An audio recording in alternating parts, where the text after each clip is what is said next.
सोचिए, एक ऐसा नेता जो अमूमन बहुत नाप तोल कर बोलता है, जो क्षत्रिय राजनीति का एक बड़ा चेहरा है, वो अचानक 2027 के विधानसभा चुनाव से ठीक पहले सनातन संविधान, धर्म परिवर्तन और हिंदू मुस्लिम का नैरेटिव लेकर सामने आता है।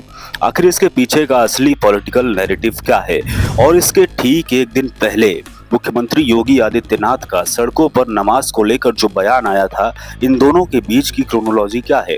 फिफ्थ पिलर के इस वीडियो में हम आपको इस पूरे पॉलिटिकल गेम को बहुत ही आसान भाषा में समझाने जा रहे हैं। और जितना आज मुस्लिम हैं, ये सब पहले हिंदुए रहे, ये कौनो अरब से हुआ से नहीं आया।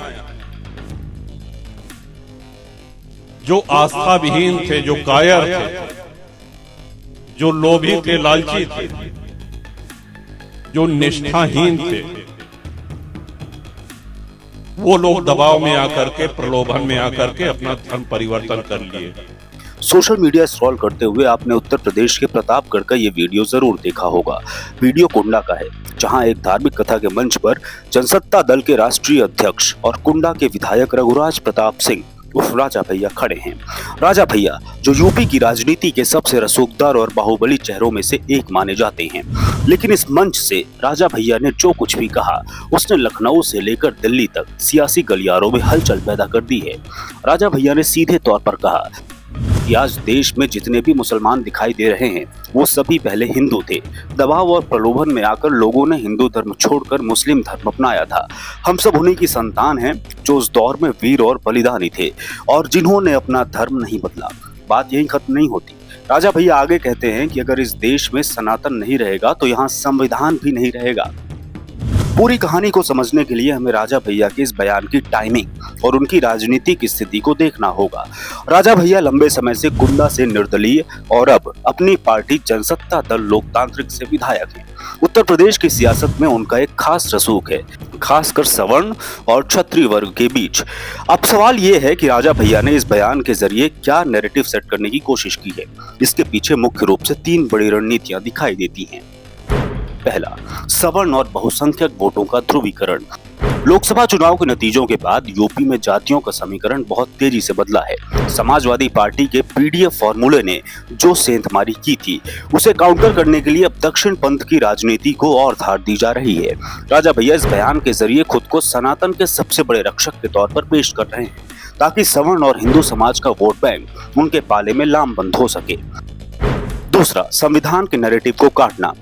हालिया चुनावों में विपक्ष ने नैरेटिव सेट किया था कि संविधान खतरे में है, जिसका फायदा उन्हें मिला। राजा भैया ने इस बयान में सनातन और संविधान को एक साथ जोड़ दिया। उन्होंने संदेश दिया कि संविधान तभी तक सुरक्षित है जब तक सनातन सुरक्षित है, यानी वो विपक्ष के उस तीर को हवा में ही तोड़ने की कोशिश कर रहे हैं। तीसरा, राजा भैया की अपनी राजनीतिक मजबूरी। राजा भैया जानते हैं कि 2027 के चुनाव में अगर उन्हें किंग मेकर की भूमिका में आना है तो उन्हें सिर्फ कुंडा या प्रतापगढ़ तक सीमित नहीं रहना होगा। उन्हें पूरे यूपी के स्तर पर एक कोर हिंदू नैरेटिव की जरूरत थी और ये बयान उसी रणनीति का पहला कदम है। लेकिन दोस्तों, यहाँ सोचने वाली बात यह है कि अभी 2027 के चुनाव में थोड़ा समय है, तो फिर अचानक ये हिंदू मुस्लिम का नैरेटिव इतनी तेजी से क्यों उठने लगा है? इसके पीछे उत्तर प्रदेश की सोशल इंजीनियरिंग का वो गणित है जो पर्दे के पीछे चल रहा है। लोकसभा चुनाव में उत्तर प्रदेश की जनता ने जातियों के आधार पर बड़े पैमाने पर मतदान किया। अगड़ा बनाम पिछड़ा और दलितों के एक बड़े हिस्सों का झुकाव विपक्ष की तरफ देखा गया। राजनीति के जो मजे हुए खिलाड़ी हैं, वो अच्छी तरह जानते हैं कि अगर उत्तर प्रदेश की राजनीति जातियों में बटी रही तो सत्ता का समीकरण बदल सकता है और जातियों की इस दीवार को तोड़ने का भारतीय राजनीति में सिर्फ एक ही अचूक फॉर्मूला माना जाता है, वो है धार्मिक ध्रुवीकरण, यानी रिलीजियस पोलराइजेशन। जब राजनीति में हिंदू बनाम मुस्लिम का नैरेटिव हावी हो जाता है तो जातियों की पहचान गौण हो जाती है और पूरा चुनाव एक अलग धुरी पर घूम जाता है। राजा भैया का ये बयान इसी ध्रुवीकरण की जमीन पर तैयार करने की एक सोची समझी कोशिश मानी जा रही है। यही कारण है कि इस बयान के आते ही प्रतापगढ़ से लेकर लखनऊ तक प्रशासन अलर्ट मोड पर आ गया है, क्योंकि एक छोटी सी चिंगारी भी पूरे माहौल को गर्मा सकती है।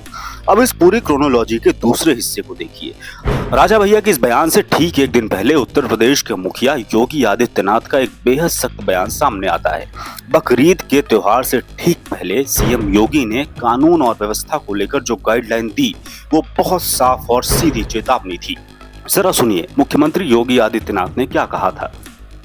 अरे सड़कें चलने के लिए है या कोई भी व्यक्ति आकर के चौराहे पे आके तमाशा बना देगा? क्या अधिकार है उसको सड़क रोकने का? आवागमन बाधित करने का कौन सा अधिकार है? जहां उसका स्थल होगा वहां जाके करे। अब इन दोनों तस्वीरों को एक साथ जोड़कर देखिए। एक तरफ मुख्यमंत्री योगी आदित्यनाथ का सरकारी और प्रशासनिक हंटर है जो त्योहार से पहले कानून व्यवस्था के नाम पर एक खास संदेश दे रहा है, और दूसरी तरफ राजा भैया का वो राजनीतिक और सामाजिक मंच है जहां से सीधे तौर पर बहुसंख्यक समाज की भावनाओं को सहलाया जा रहा है और इतिहास का हवाला देकर धर्म परिवर्तन की बात की जा रही है। विपक्ष इस पर लगातार सवाल उठा रहा है।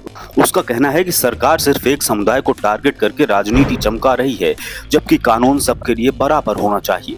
लेकिन जमीनी हकीकत ये है कि 2027 का जो महासंग्राम होने वाला है उसकी टोन सेट की जा चुकी है। आने वाले दिनों में विकास, रोजगार और स्थानीय मुद्दों से ज्यादा जोर इस बात पर रहने वाला है कि उत्तर प्रदेश की अस्मिता, सनातन और कानून व्यवस्था का असली रक्षक कौन है। राजा भैया का कुंडा के मन से दिया गया ये बयान सिर्फ एक धार्मिक टिप्पणी नहीं है, बल्कि आने वाले दिनों में उत्तर प्रदेश की सियासत का एक नया चैप्टर बनने जा रहा है।